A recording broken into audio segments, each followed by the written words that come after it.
Hello, അസ്സാം വലൈക്കും. നമസ്കാരം. നമുക്കിന്നൊരു റെസിപ്പി തയ്യാറാക്കാം. എല്ലാവർക്കും ഇഷ്ടപ്പെടും. അടിപൊളി ടേസ്റ്റാണ്. ഞാൻ അതിന് വേണ്ടിയിട്ട് ഒരു കപ്പ് വൻപയർ ഒരു നൈറ്റ് വെള്ളത്തിലിട്ട് കുതിർത്തിയെടുത്തതാണ്. ആവശ്യമുള്ളവർക്ക് കൂടുതൽ എടുക്കാം.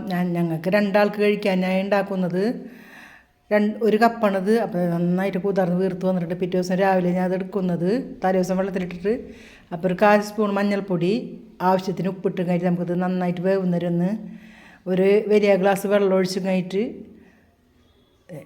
ആവശ്യത്തിന് വെള്ളം ഒഴിച്ച് നമുക്കിത് വറ്റിച്ചെടുക്കാം, തിളപ്പിച്ച്. അതിനുശേഷം നമുക്കിൽ കുറച്ച് സാധനങ്ങൾ ചേർത്താനുണ്ട്. അത് ഗ്യാസ് അടുപ്പിലേക്ക് വെക്കുന്നുണ്ട്. അവിടെ നിന്ന് വെച്ചിട്ടുണ്ട്, തിളക്കട്ടെ. നമുക്ക് പിന്നെ അതിലേക്ക് ഒരു 5-8 നാടൻ കാന്താരിയും 10-15 ചുവന്നുള്ളി, ഒരു തുടം ചെറിയ വെള്ളുള്ളി ഒക്കെ ഞാൻ അരിഞ്ഞെടുത്തിട്ടുണ്ട്, കഴുകി നന്നാക്കി. ഇതിൽ സവാള ചേർത്താൽ മതിരിക്കും. അതുകൊണ്ടാണ് ചുവന്നുള്ളി തന്നെ ചേർത്താൻ ശ്രമിക്കുക.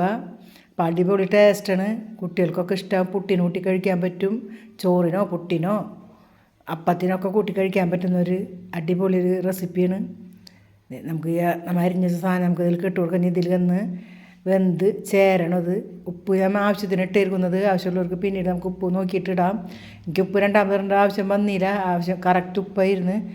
ഈ സമയത്ത് നമുക്ക് പയർ വേണ്ടവർക്ക് കൂടുതൽ പയർ വെള്ളത്തിട്ട് സാധനങ്ങളൊക്കെ കൂടുതൽ ചേർത്ത് ഉണ്ടാക്കാവുന്നതാണിത്. ഇപ്പം നമ്മുടെ പയറൊക്കെ നന്നായിട്ട് വെന്ത് പച്ചമുളകും ഇതൊക്കെ വെന്ത്. അപ്പോൾ ഞാൻ 1 ടേബിൾ സ്പൂൺ വെളിച്ചെണ്ണ ഞാൻ അതിൽ ഒഴിച്ച് കൊടുക്കുന്നത്. വെളിച്ചെണ്ണ തന്നെ ഒഴിക്കണം. ഓയിലോ മറ്റുള്ള ഇതൊന്നും ചേർത്തത് ഇതുപോലെ പച്ച വെളിച്ചെണ്ണ ഒഴിക്കാൻ. നമുക്കിതൊരു താളിക്കാത്തൊരു റെസിപ്പിയാണ്. താളിക്കണ്ട, ഇതുപോലെ തന്നെ കഴിക്കാൻ അടിപൊളി ടേസ്റ്റാണ്.